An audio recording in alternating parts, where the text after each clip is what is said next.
The rain came down in sheets that blurred the world into grey watercolour streaks. Lady Catherine Fairfax stood in the garden of Thornwood Manor, her thin dress already soaked through to her skin. She did not move. She had learned long ago that there was no point in running from cruelty. It would find her anyway. "There you are, you wretched girl." Her stepmother's voice cut through the sound of falling rain. Lady Thornwood stood beneath the safety of the stone archway, her face twisted in disgust. "Look at you, dripping like a drowned rat. You are an embarrassment to this family." Catherine said nothing. Words only made things worse.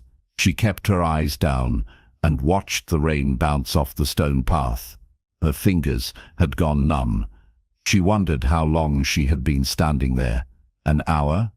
2? Time moved strangely when pain became normal. "Get inside and clean yourself up. The Duke of Rothwell arrives tomorrow." Lady Thornwood's lips curled into something that might have been a smile on a kinder face. "Perhaps he will take pity on you. God knows no one else will." Catherine finally looked up. Her stepmother was already walking away, her silk skirts swishing against the dry floor inside. The sound grew fainter until Catherine was alone again with the rain. She wrapped her arms around herself and felt her whole body shake. Not from the cold, from something deeper, something that lived in her chest like a stone. She had been 14 when her father died. He had called her his little songbird. He had said she was beautiful, but then he was gone, and her stepmother showed her the truth. Catherine was not beautiful. She was plain. She was too tall. Her hair was the color of mud. Her eyes were unremarkable. Her figure was hopeless. She was 23 now, and still unmarried. Still a burden. Still unwanted. Inside the manor, Catherine climbed the servants' stairs to avoid seeing anyone. Water dripped from her dress and left a trail behind her. She knew one of the maids would have to clean it.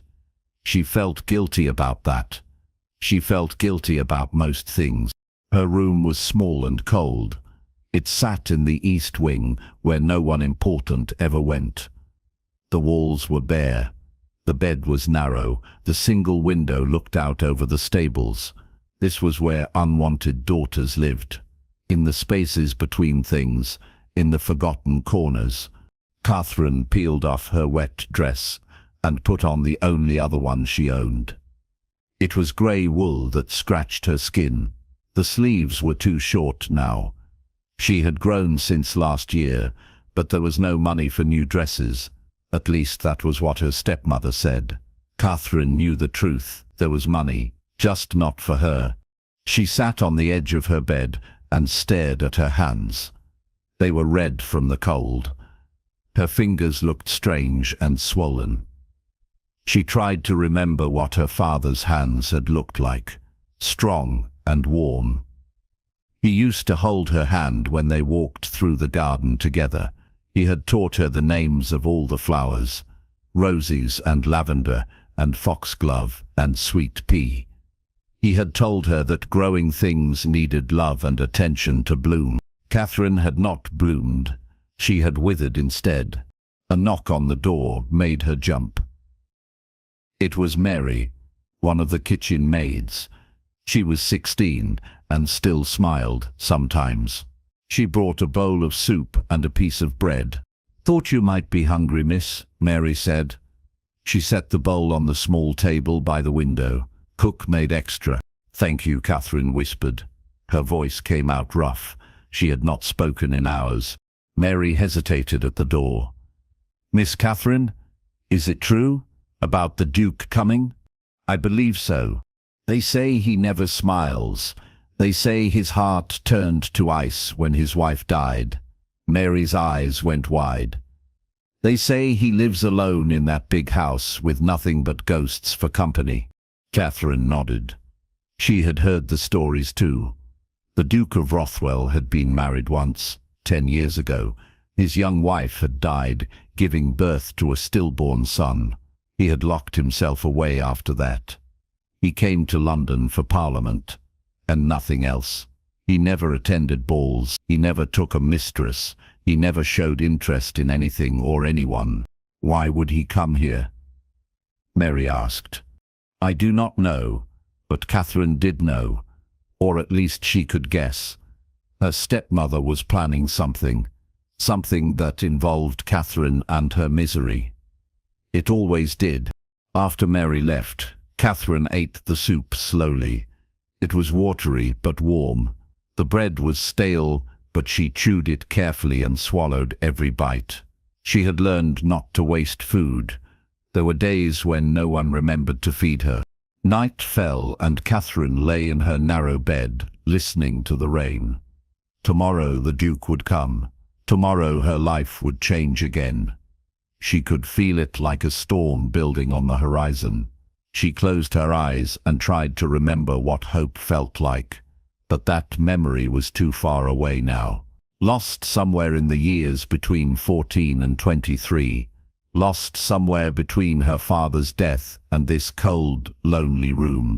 Across the county in the great stone fortress of Rothwell House, Alexander Crane, the Duke of Rothwell, stood at the window of his study and watched the same rain fall. His reflection stared back at him from the dark glass. He was 35 years old. His hair was black, except for the grey that had started appearing at his temples. His face was hard. He had forgotten how to make it anything else. The letter sat on his desk behind him. He did not need to read it again. He had memorized every word. Lady Thornwood wrote that she had a stepdaughter, a quiet girl, a biddable girl, a girl who would make no demands and cause no trouble, a girl who needed a home and would be grateful for any shelter provided. Alexander knew what the letter really meant. Lady Thornwood had a burden she wanted to dispose of. A daughter she did not want. She was offering her up like a piece of unwanted furniture. Take her off my hands, and I will ask nothing in return. He should have burned the letter. He should have sent a cold refusal, but something had stopped him.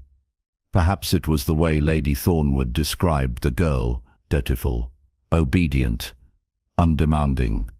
These were not the words used to describe a daughter one loved. These were the words used to describe a servant, a thing, a problem to be solved. Alexander poured himself a glass of brandy and drank it in one swallow. The liquid burned down his throat, but he felt nothing. He had not felt anything in 10 years. Not since he had held his wife's cold hand and known that he had killed her. Not since he had looked at his son's tiny, perfect face and known the child would never draw breath. After that day, something inside him had simply stopped. He went through the motions of living. He managed his estates. He took his seat in Parliament. He signed documents and gave orders and did everything a duke should do. But inside, where his heart used to be, there was only emptiness. His closest friend, Lord Pemberton, had urged him to remarry. You need an heir, Pemberton had said. You cannot spend your life alone in this tomb. Find a young woman. Do your duty. And perhaps that was why Alexander had not burned Lady Thornwood's letter, because duty was the only thing he understood anymore. He could marry this unwanted girl. He could give her a home. He could produce an heir. He could fulfill his obligations, and she could fulfill hers. There would be no love involved, no risk of pain, no chance of loss. Just two people existing side by side in the same empty house. It would be a marriage of convenience. Cold and practical, safe. Alexander set down his glass and turned away from the window. He would go to Thornwood Manor tomorrow. He would meet this girl. If she was truly as biddable and undemanding as the letter claimed, he would make her an offer. She would become the Duchess of Rothwell. She would have wealth and position and security. In return, he would have his heir and his peace. It was a fair exchange. Nothing more, nothing less. He did not let himself think about the girl's feelings. He did not let himself wonder if she wanted this marriage. Wanting had nothing to do with anything. Life was about survival, about doing what needed to be done.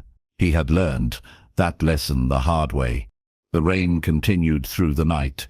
By morning, it had softened to a drizzle. Catherine woke before dawn and dressed in her grey wool dress again. She brushed her hair and pinned it back. She looked at herself in the small, cracked mirror above the wash basin. A plain face looked back. Brown eyes, brown hair, pale skin. Nothing special. Nothing worth loving. She went downstairs to help prepare for the Duke's arrival. Her stepmother did not acknowledge her. Her stepsisters, Beatrice and Charlotte, whispered and giggled behind their hands. They were both pretty and both married to respectable men. They visited Thornwood Manor often just to remind Catherine of what she would never have. "I heard the Duke is quite handsome," Beatrice said. She examined her reflection in the hallway mirror and adjusted a curl. "What a waste on someone like Catherine. Perhaps he is blind," Charlotte said. They both laughed. Catherine kept her head down and continued arranging flowers in the vase on the hall table. Her hands were steady. She had learned to hide her hurt. It lived inside her like a bruise that never healed, but she did not let it show on her face anymore. The Duke arrived at noon. Catherine heard the carriage first.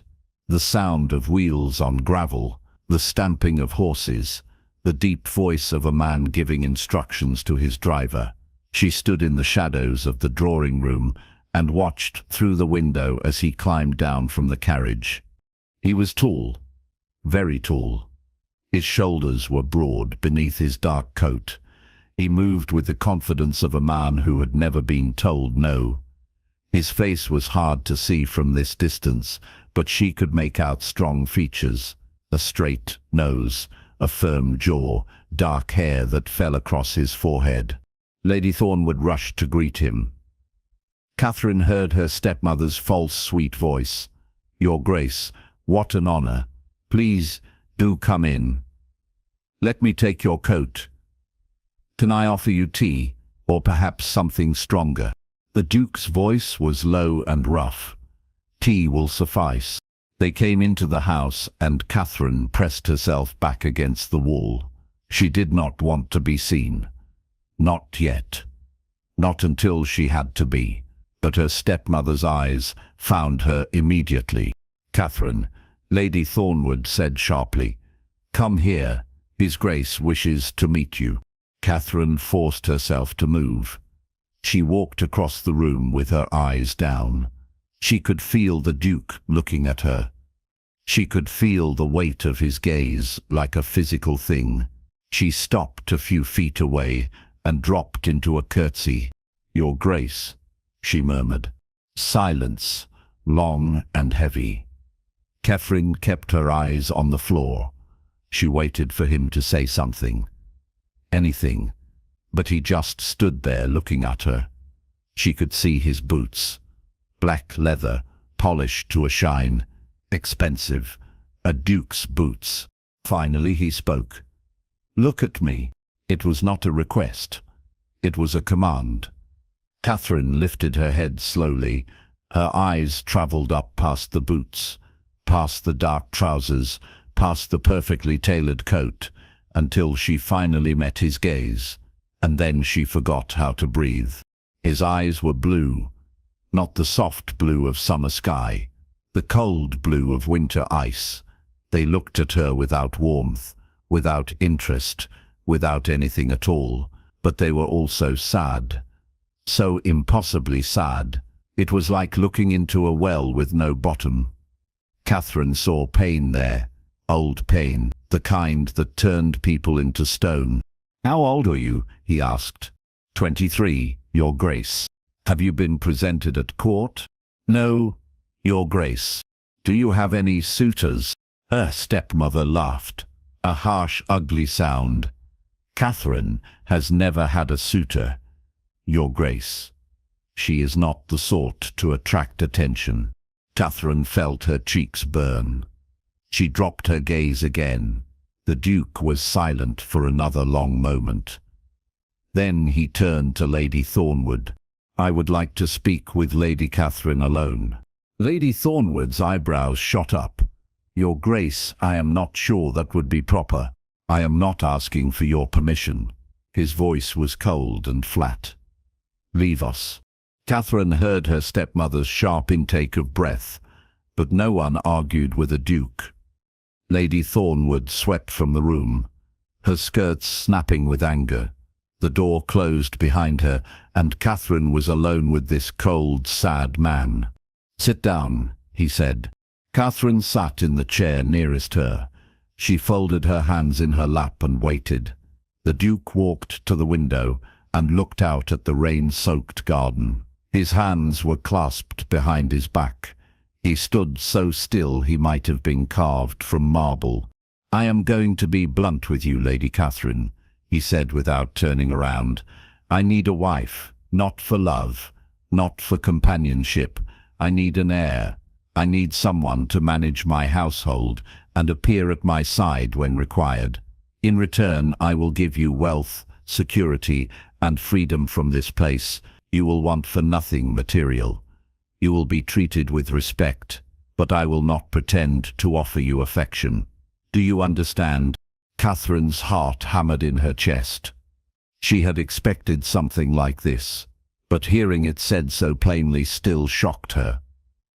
He wanted a wife the way other men wanted a housekeeper, someone to fulfill a function, someone useful and invisible.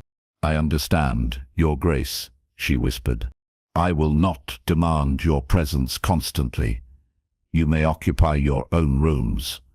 You may pursue your own interests.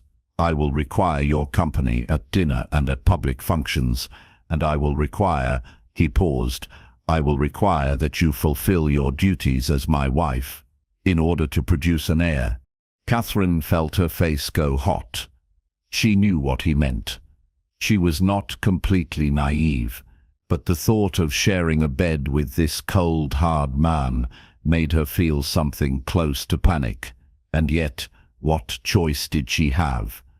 Stay here and rot in this house where she was hated, or become a duchess and at least have a purpose? "I understand," she said again. He finally turned to look at her. Those ice-blue eyes studied her face. "You do not have to accept. I will not force you. What would happen to me if I refused?" "I do not know. That is between you and your stepmother." Catherine laughed. It came out bitter and broken. "Then I have no choice at all, do I?" Something flickered across his face. It was gone so quickly she might have imagined it, but for just a moment he looked almost human, almost sympathetic. "No," he said quietly, "I suppose you do not." He crossed the room and stood before her chair. He held out his hand. "Then we have an understanding. I will arrange for a special license. We will marry within the week. You will have time to gather your things." Catherine looked at his hand. It was large and broad, with long fingers, a gentleman's hand, but there were calluses on his palm. She could see them, even from where she sat. This Duke was not just a man of leisure. He worked. He rode.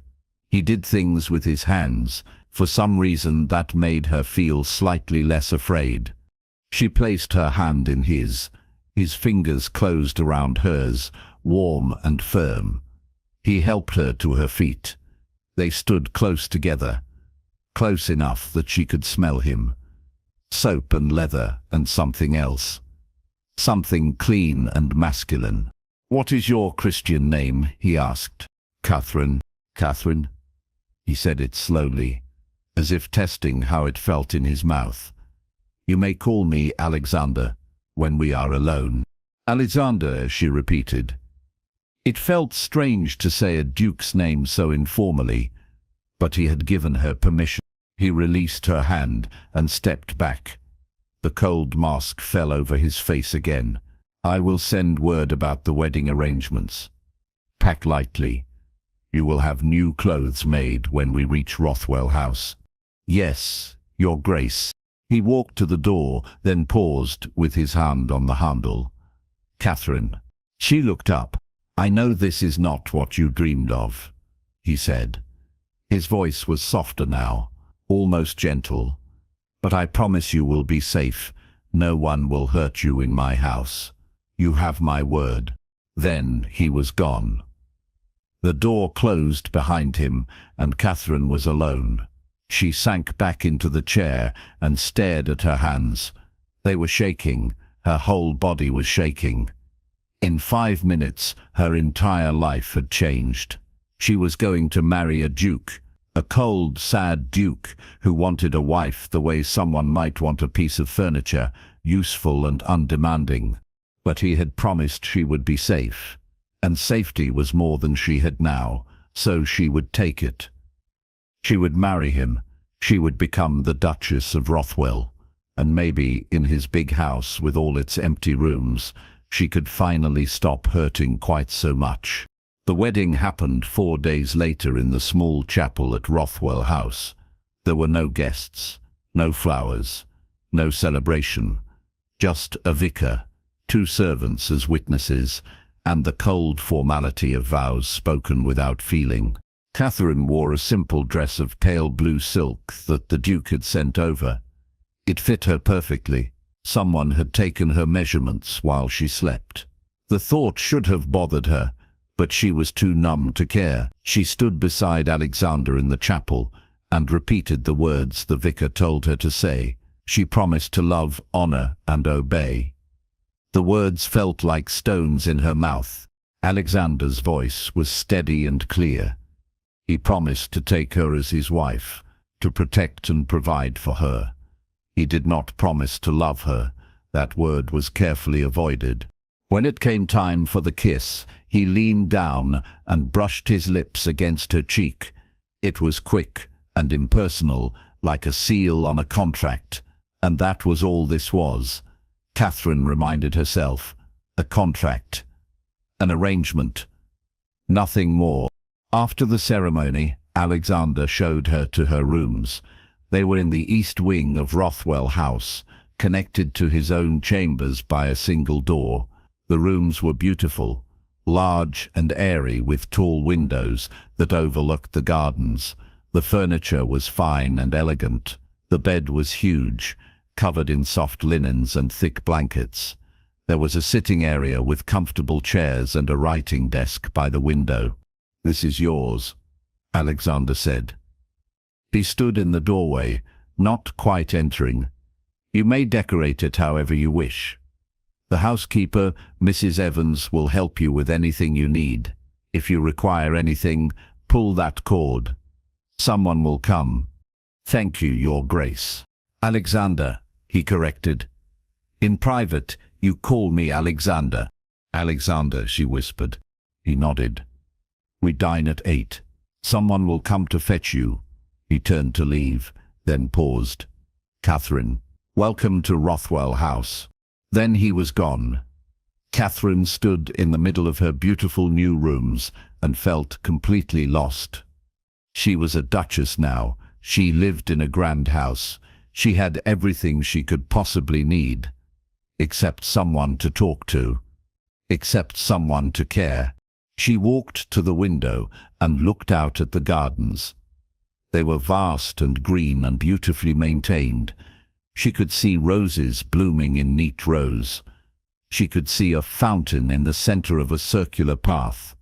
She could see stone benches beneath old oak trees. It was lovely, but it was also lonely.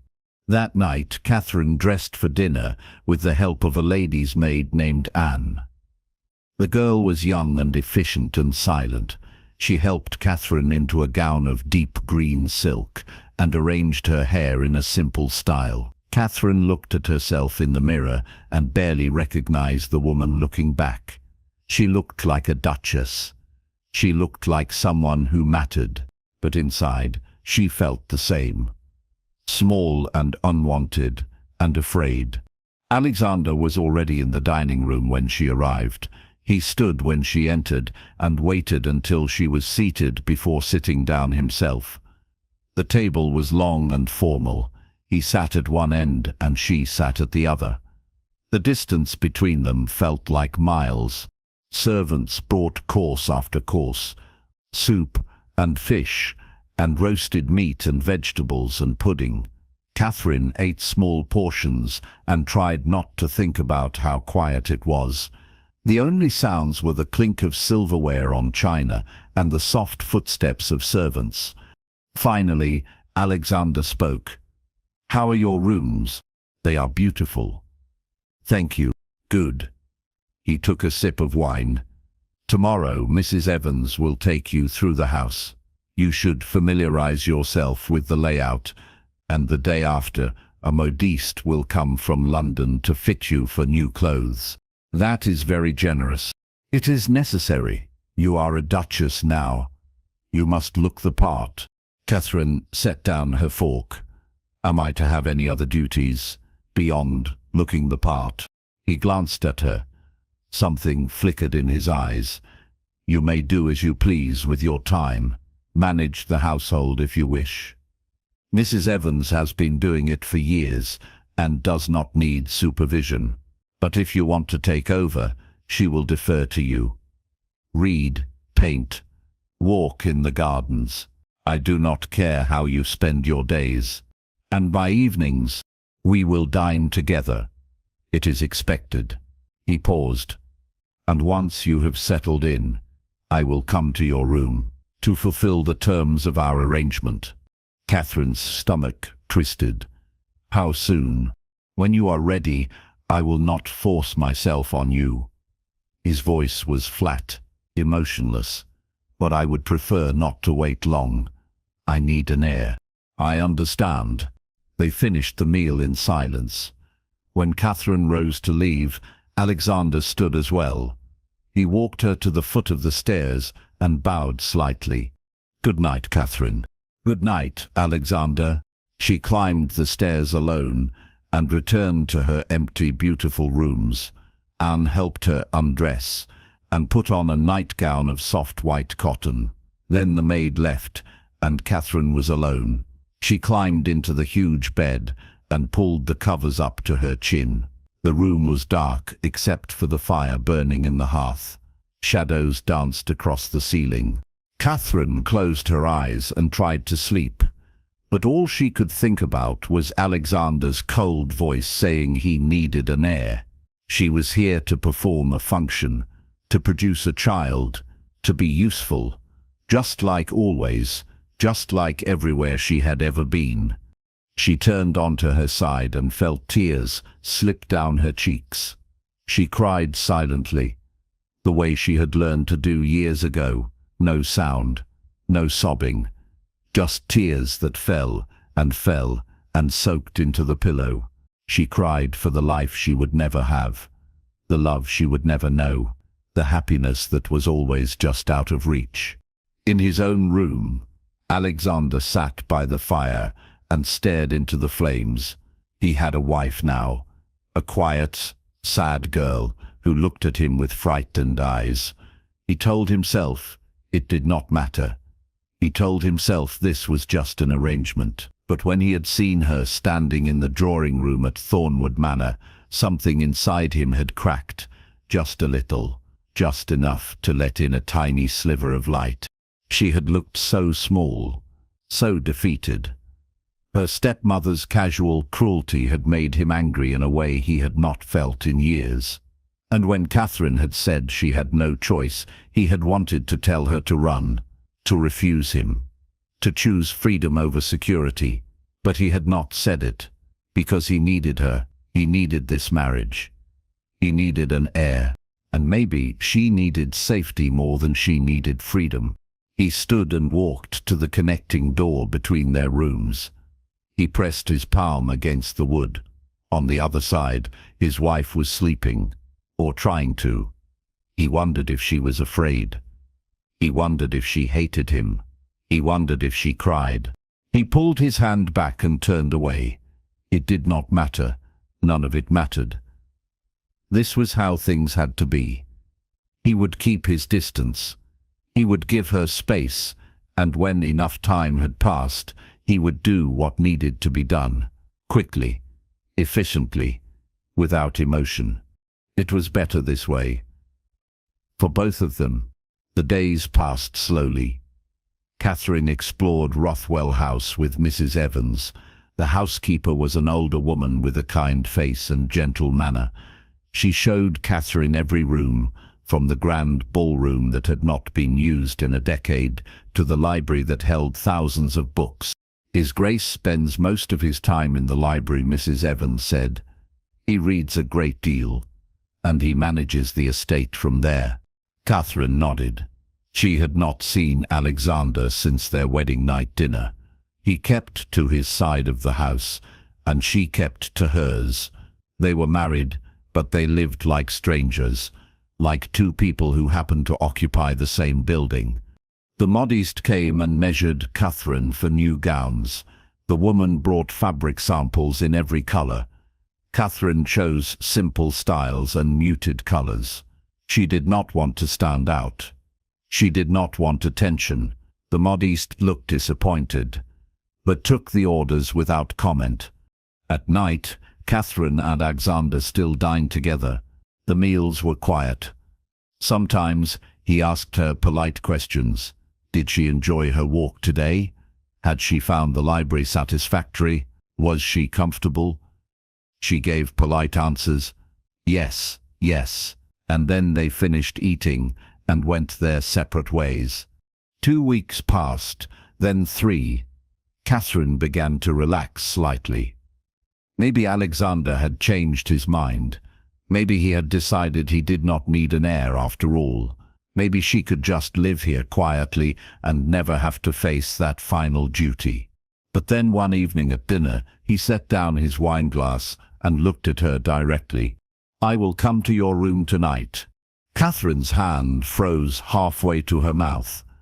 She set down her fork carefully. Tonight? Yes. You have had time to settle. We have an agreement. His voice was cold. All business. It is time to fulfill it.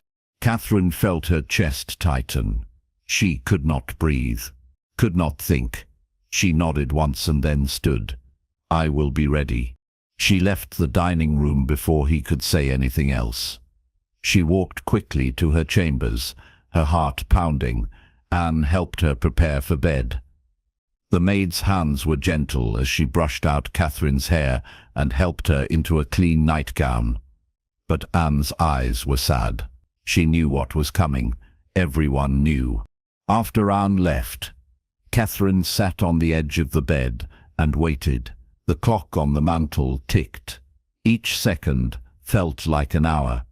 She heard his footsteps in the hallway, heard them stop outside her door, heard the knock. Come in, she called. Her voice shook. The door opened, and Alexander stepped inside. He wore a dark dressing gown over his shirt and trousers. His hair was slightly disheveled. He looked at her for a long moment, and then closed the door behind him. I will try to be quick, he said quietly, and gentle. Catherine nodded. She could not speak. He crossed the room and sat beside her on the bed. He smelled like soap and brandy. His hands were shaking. She realized suddenly that he was nervous too. This cold, powerful duke was nervous. He reached out and touched her cheek. His fingers were warm. You are afraid. Yes. So am I. The admission seemed to cost him something. His jaw tightened. I have not done this since my wife died. I do not know if I remember how to be gentle. Catherine looked at him, really looked at him. His face was hard, but his eyes were lost. He looked like a man drowning, like a man who had forgotten how to feel anything at all. And suddenly she understood. He was not cold. He was broken, just like her. We can try together, she whispered. Something shifted in his expression. The ice cracked just a little. He leaned forward and pressed his forehead against hers. They stayed like that for a long moment. breathing the same air, sharing the same fear. Then he kissed her. It was soft and careful. His lips moved against hers like a question. She kissed him back. It was clumsy and uncertain, but it was also real. For just that moment, they were not a duke and his unwanted duchess. They were just two lonely people trying to connect. He laid her back against the pillows, and the night progressed with whispered words and gentle touches. It was not passionate. It was not romantic. But it was tender.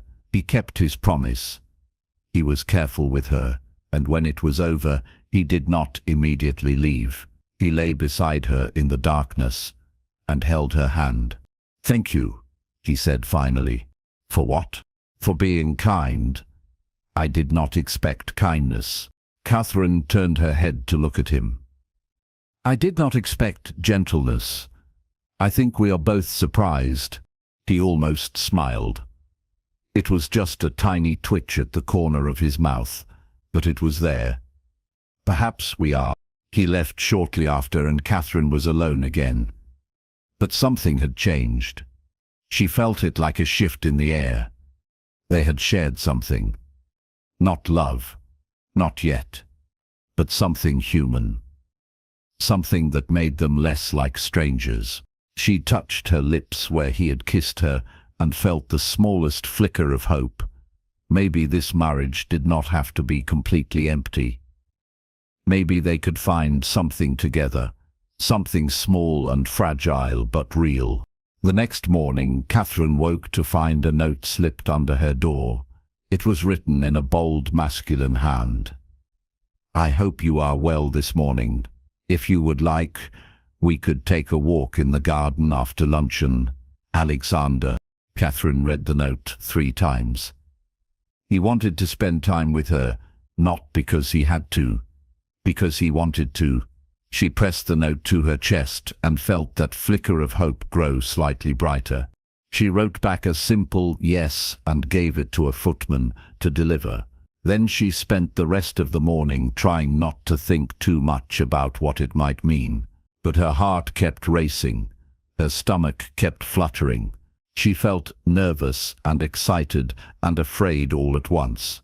After luncheon, she met Alexander in the main hall. He wore riding boots and a simple coat. His hair fell across his forehead. He looked younger somehow, less severe. "Shall we?" He offered his arm. Catherine took it. They walked out into the garden together. The sun was shining for the first time in weeks. The roses were in full bloom. The air smelled sweet and clean.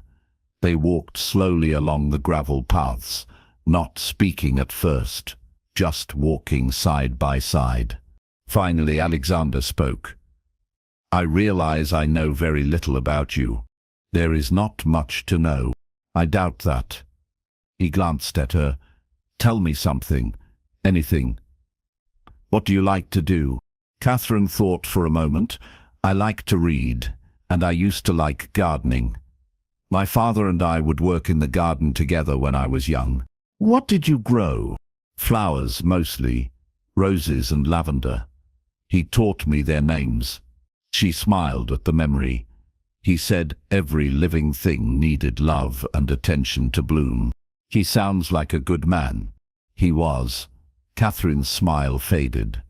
"When he died, everything changed. My stepmother did not want me. I was just a burden to her."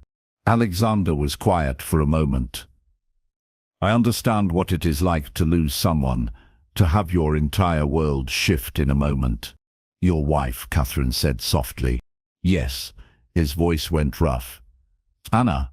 She was 19 when we married. So young, so full of life.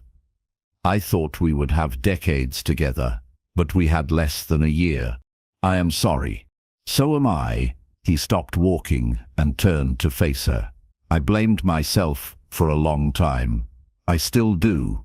If I had not insisted on an heir so quickly, if I had given her more time, maybe she would have lived." Catherine saw the pain in his eyes and felt an answering ache in her chest. You cannot know that. Sometimes terrible things happen, and there is no reason, no one to blame. Perhaps. He reached out and touched her face, the same gentle gesture from last night. You are wiser than I gave you credit for. They continued walking. The conversation flowed more easily now. He asked about her childhood, and she asked about his. He told her about growing up as a duke's son, about the weight of expectations, about always having to be perfect. She told him about her father's love of music, about how he used to sing while they worked in the garden. Do you sing? Alexander asked. I used to. My father called me his little songbird. Catherine felt her throat tighten. But I have not sung in years. Maybe you will again. He said it simply, like a fact. They walked until the sun began to set. Then they returned to the house together. At the foot of the stairs, Alexander took her hand and raised it to his lips. He kissed her knuckles softly.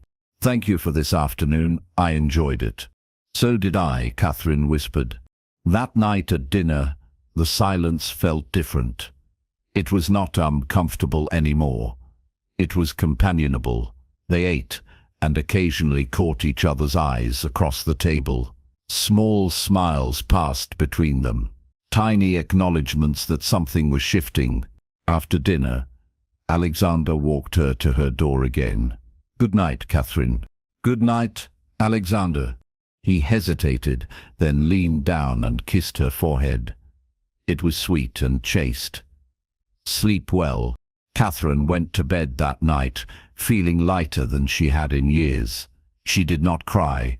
She just lay in the darkness and thought about the way Alexander had looked at her in the garden, like she mattered, like she was worth knowing. The days that followed fell into a gentle rhythm. They walked together every afternoon. They talked about everything and nothing. She learned that he loved history and poetry. He learned that she could identify dozens of plant species just by looking at them. They shared meals and began to laugh occasionally. Small chuckles at first, then real laughter that echoed through the dining room. Mrs. Evans noticed the change. His Grace seems happier, she told Catherine one morning. I have not seen him smile in 10 years, but yesterday I heard him laugh. That was your doing. Catherine blushed. I do not think I have done anything special. You have given him a reason to feel again. That is very special indeed. Alexander visited Catherine's room twice more in those weeks. Each time was easier than the last. He was always gentle, always careful, but there was something more now, a warmth that had not been there before. He held her afterward and they talked quietly in the darkness. She told him about her dreams. He told her about his fears. They were becoming friends, or maybe something more than friends. One evening, they were walking in the garden when it began to rain. Not a gentle drizzle, but a sudden downpour. They ran for the house, but they were both soaked through by the time they reached the terrace. Catherine was laughing. She could not help it. The rain felt like freedom. Alexander stared at her. Water dripped from his hair. His shirt clung to his chest, and he was smiling, really smiling. You are laughing. I cannot help it. She spun in a circle, her face turned up to the sky. I love the rain. I remember. His voice went soft. You were standing in the rain when I first saw you, at Thornwood Manor. You looked so lost. Catherine stopped spinning. She looked at him and saw something in his eyes that made her breath catch. It was not cold anymore. It was warm, burning warm. I was lost, she whispered, but I think I am found now. Alexander closed the distance between them in 2 strides. He pulled her against his chest and kissed her. Not carefully this time, not gently. He kissed her like a man who had been starving and finally found food. His hands tangled in her wet hair. his body pressed against hers. Catherine kissed him back with everything she had. All the loneliness, all the hope, all the feeling that had been building inside her for weeks. She wrapped her arms around his neck and held on tight. When they finally broke apart, they were both breathing hard. Alexander rested his forehead against hers, just like that first night. But this was different. This was not fear or duty. This was something else entirely. "Catherine," he whispered, "I think I am falling in love with you." Catherine felt tears spring to her eyes. Happy tears. "I think I am falling in love with you too." He kissed her again. Softer this time. Sweeter. Then he scooped her up in his arms and carried her inside. They were both soaking wet and dripping water all over the marble floors, but neither of them cared. He carried her up the stairs to her room and laid her gently on the bed.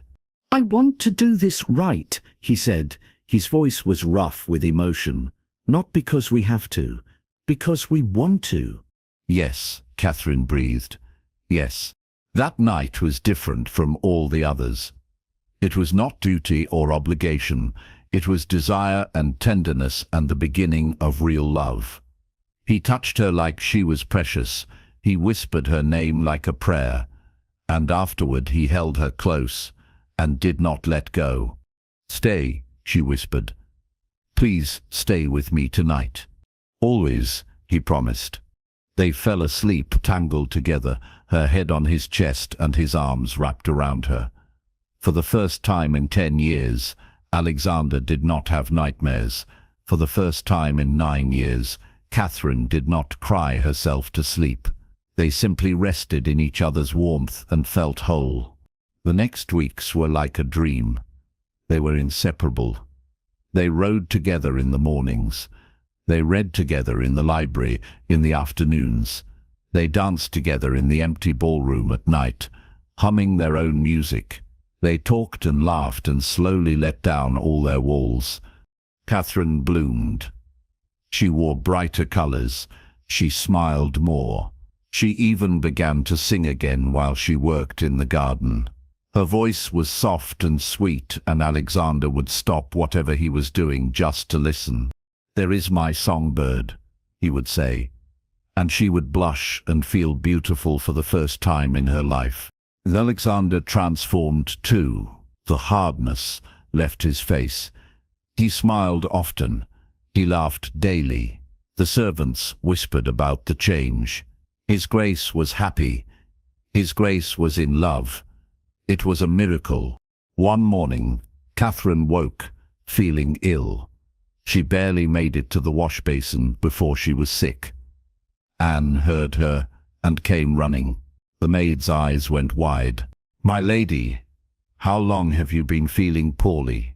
"Just this morning." Anne smiled. "I think perhaps we should send for the doctor, just to be sure." The doctor came that afternoon. He examined Catherine privately and then gave her the news with a gentle smile. She was with child, about 2 months along, he estimated, healthy and progressing well.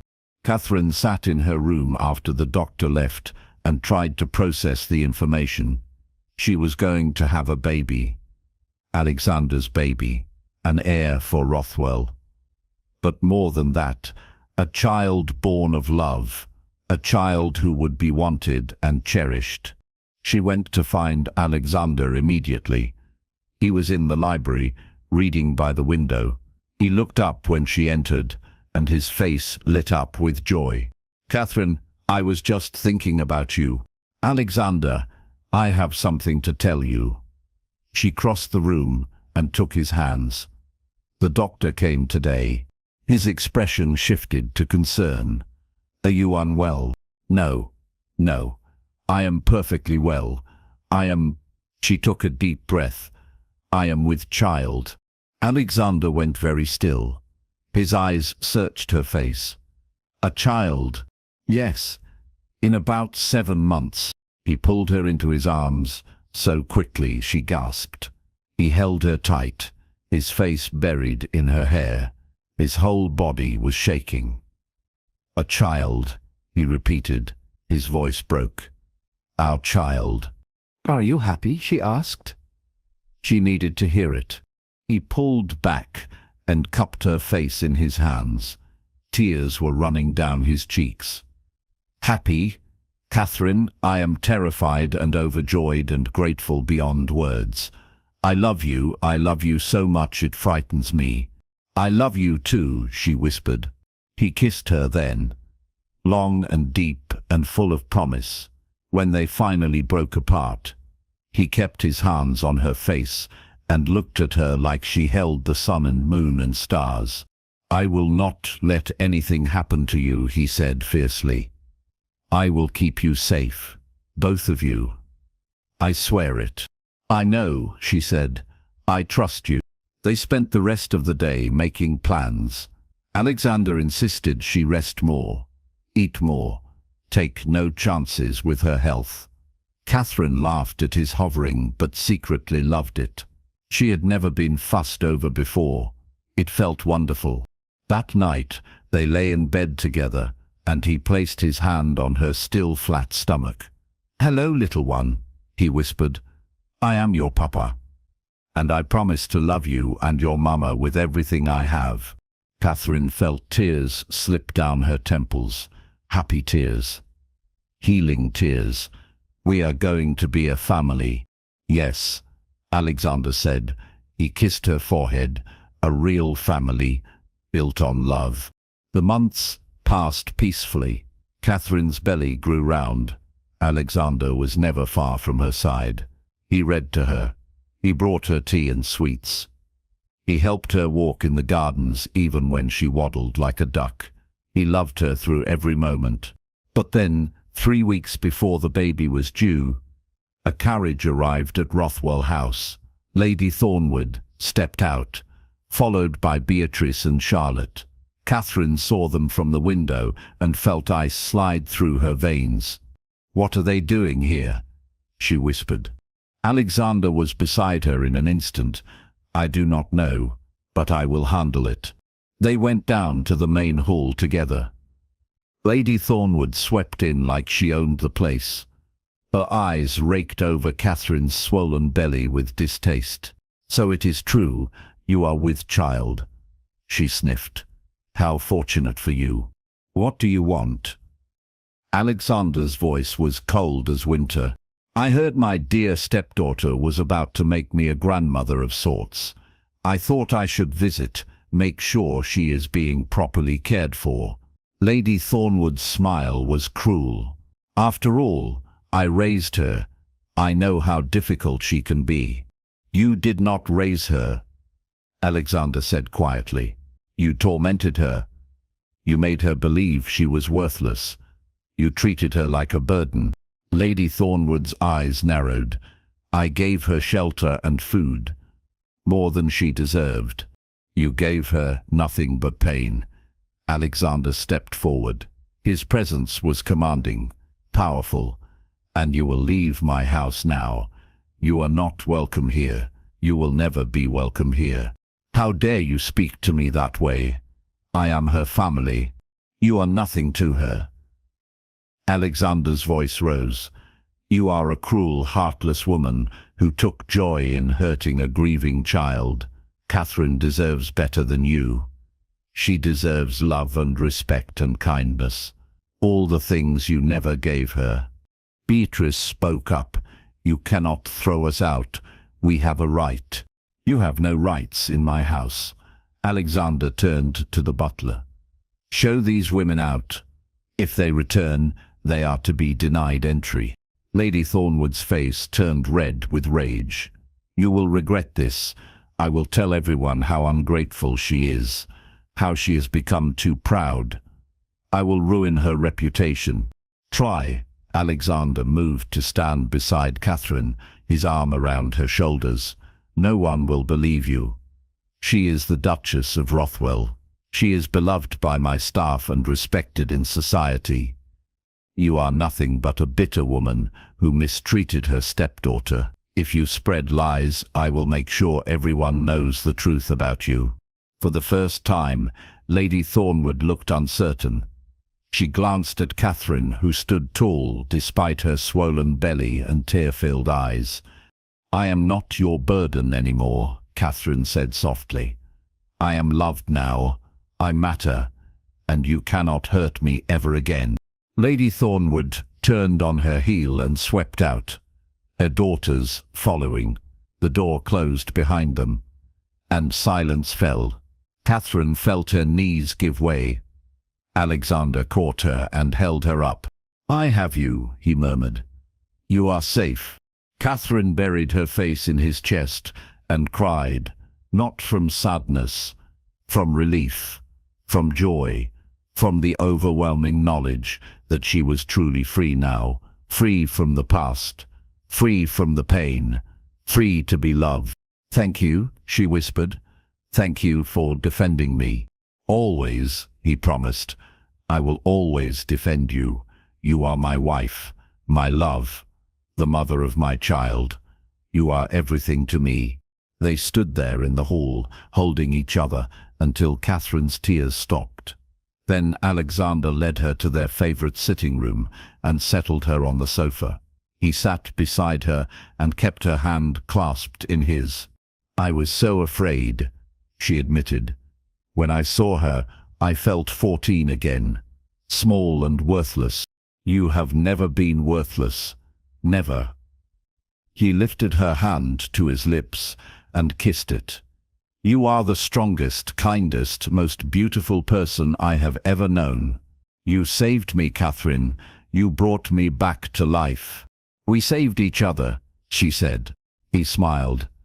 "Yes, I think we did." 3 weeks later, Catherine went into labor. It was long and difficult, and Alexander refused to leave her side. He held her hand and wiped her forehead and whispered encouragement. When she screamed, he did not flinch. When she cursed him, he apologized. When she wept, he wept with her.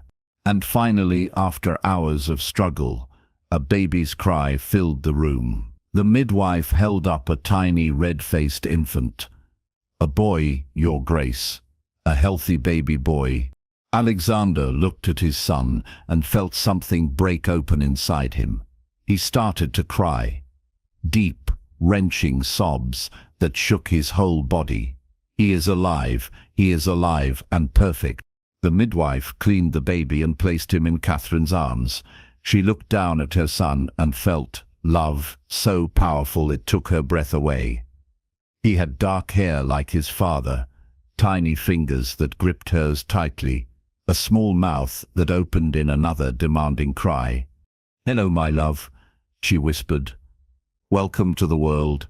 Alexander sat on the edge of the bed and wrapped his arms around them both. His wife and his son, his family. "What should we name him?" Catherine thought for a moment. "Henry, after my father."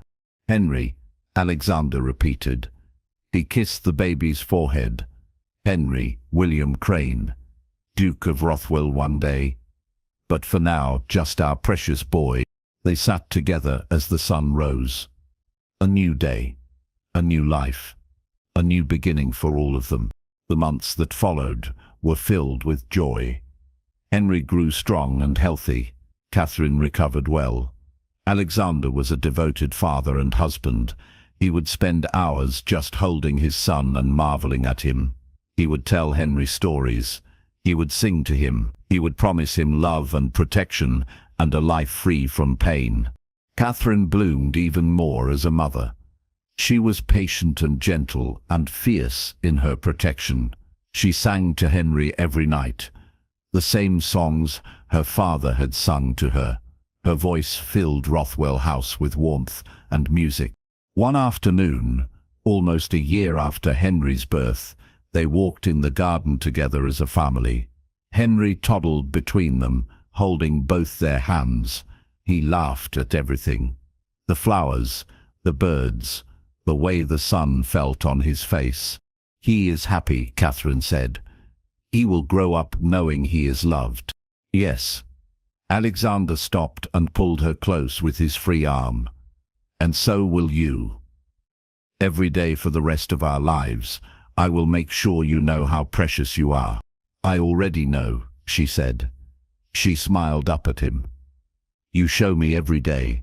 He kissed her, soft and sweet. Henry giggled and pulled at their legs. They broke apart laughing. Come here, you little troublemaker. Alexander scooped up his son and tossed him gently in the air. Henry shrieked with delight. Catherine watched them and felt her heart overflow. This was what she had dreamed of all those lonely years. Love, family, belonging. She had fallen against his chest in the rain, broken and afraid. She had felt his pain and recognized it as her own, and together they had healed. She had understood that day why the Duke never took a wife after his first wife died. He had been too broken, too afraid, too empty. But she had filled those empty spaces with her kindness and strength. She had shown him that love did not have to end in tragedy. It could end in joy. And he had shown her that she was worthy, that she was beautiful, that she mattered. He had taken a girl who believed she was nothing and made her believe she was everything. They were not perfect. They still had moments of doubt and fear, but they faced them together. They chose love every single day. They chose each other. As the sun set over Rothwell House, Alexander held his wife and son close. I love you, he said, both of you, more than words can say. And we love you, Catherine replied. They walked back to the house together. A duke who had learned to feel again, a duchess who had learned her worth, and a little boy who would grow up surrounded by love. It was not the beginning they had planned, but it was the ending they deserved. And sometimes the most beautiful love stories are the ones that start in pain and end in healing. The ones where two broken people become whole by simply choosing to love. This was their story, and it was perfect.